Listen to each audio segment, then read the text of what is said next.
wildfire scene right there, covering 400 acres, about 2 miles worth of land charred, blackened right now. Channel 4's Ashley Mitchum is at the command center, and they're monitoring the weather, Ashley, because it could take a turn for the worse this afternoon, and that would not help firefighters.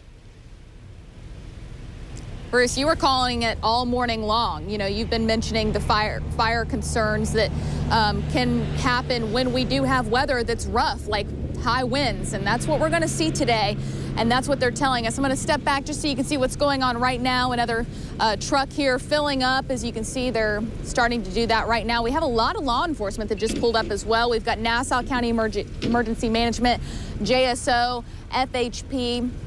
Has been here as well. You know, they're all doing their best efforts to get this stuff under control, not just the fire, but also the road closures that they're dealing with in the area. Now that people are up and having to go to work and whatnot. So it's starting to get a little busy here at the command center. Things are picking up, but again, people still switching off shifts. But that main concern, as you said, is the weather. Right now, it's not super windy. You can look at the trees and it stands still, but it has been off and on, and it's supposed to be bad. They said at about 2 p.m. and that's our concern because it's 65% contained right now.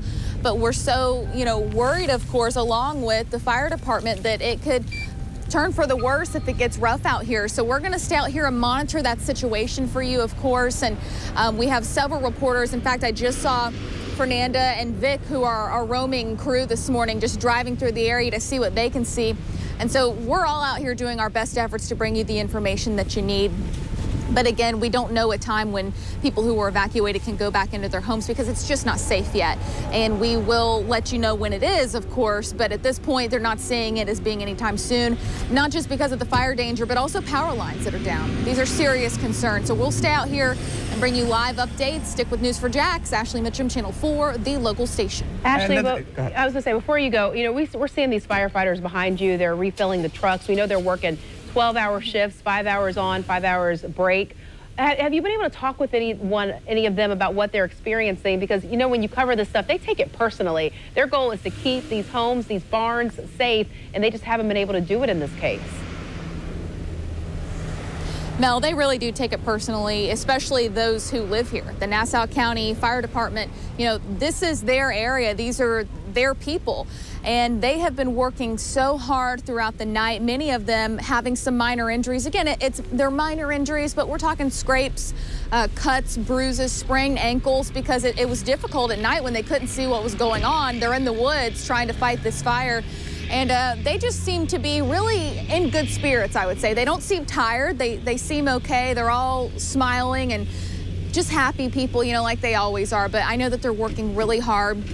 You can see it on their face. In fact, when I went over to speak to some of them earlier to ask, what they were doing over there, I could smell the stench of fire. It was so strong. The closer I got to them, they're definitely in it and doing the best that they can. As you said, 5 hours on and off. 5 hours may not sound like too long, but it really is when you're battling a fire nonstop for 5 hours. That's heavy duty work. So we all appreciate their efforts out here. And Ashley, I know you've had a chance to talk to both local fire officials and forestry officials. And because they know the situation could go downhill if those winds kick up, are they ready to call in more regional forces if necessary? I asked them that, Bruce, and they're kind of at this point like, let's wait and see. So they've got 5 fire departments out here, and they've got 3 different law enforcement agencies, and they do have the ability to put air units up in the air to fight that fire, as we've seen, of course, multiple times where they can drop the water down. I asked them if they were going to do that too, and they said, we don't know. They're sending a helicopter up now to get a better visual and see exactly what they should do at this point. But we do see, in fact, it looks like Lowe's is pulling up, bringing water to the crews here. I just wanted to show you that because that's happening now. But a lot of hard work. They are reassessing things right now, but, they could actually call in more people, as you said. It kind of depends on what they see when they have that helicopter up there. But we'll let you know as soon as we get an answer from them. All right, Ashley, thank you. And I got a text this morning from a friend of mine who lives in the area. He says, it's amazing because people are coming together to help each other. And there's no question, even people they don't know. Even though 150 people have been evacuated, only a small handful of people have taken advantage of the shelter that's open at Bryceville Baptist Church. Ashley Harding has been there this morning talking with people, and a small number of people, Ashley, but they all have a story and something they've endured overnight.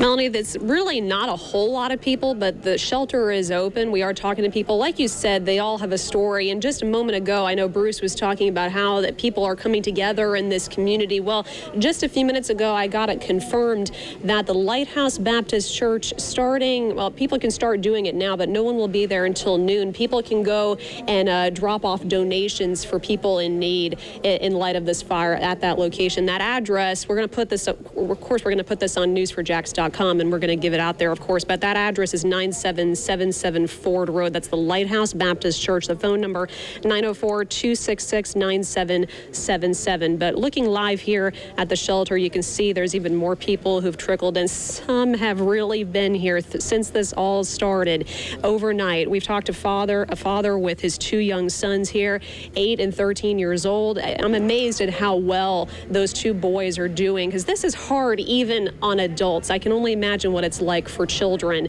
And there's a little boy right there as well. People of all ages. That's that father with his two young sons over there on the right-hand side. And, I've talked to moms. I've talked to people who are there, husbands and wives with their animals, but they have questions about their other animals as well.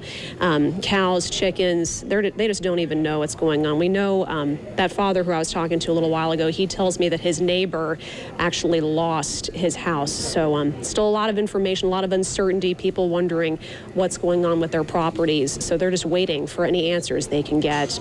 We're live, Ashley Harding, Channel 4, the local station. All right, Ashley, thank you so much. Vic Michelucci at the fire station there at 3:01 this morning, and he's seen a lot going on, some bulldozers that were on top of a truck that will eventually be used to help draw those fire lines. Yeah, and ironically, Vic, this fire is right between two fire stations. It is in between two fire stations, and we have seen them moving a lot of apparatus, a lot of heavy machinery back and forth. Saw 3 trucks from the Florida Forest Service not too long ago. And actually, let me point you over this way. There is one more. That's what we are talking about. So you've got the big truck, and that's going to drive on the roads. And then you have these bulldozers on the back. So we keep talking about these containment lines. Let's keep going this way. We can walk this way. So I'll show you. This is going closer into the fire zone. So the truck's going to go as much as it can. And then they're going to offload this bulldozer, and they're going to go in. They're going to clear the trees. They're going to dig these little mini ditches and just leave dirt and sand in between. And that's what stops these fires from spreading. It's so very important that they do that. So we are seeing more Florida Forest Service firefighters coming in as they move into this area, doing everything they can to stop this fire from spreading, to contain it. A lot of people coming and going. We know there's about 20 tractors back there. More coming in. We know that there's a helicopter coming.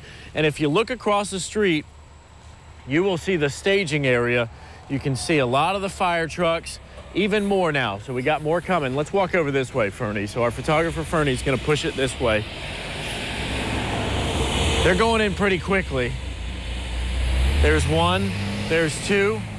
So in the past couple minutes, we've seen about 6 go by. We've got 2 more coming this way. So if we just stay right here, let me tell you, these are the first line of defense. Everybody thinks that you fight fires with water, and that's what you do for these residential ones.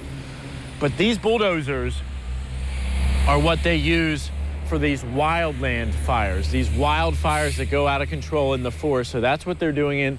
They're bringing in extra. I know that they're bringing in more bulldozers from other districts, a lot of firepower and a lot of manpower, so to speak, here to try to keep these flames under control. I also spoke with a gentleman who lives not too far away. He did not have to evacuate. He's about a mile away from the evacuation zone, and he said he's never seen anything like this, and he's lived here for 45 years.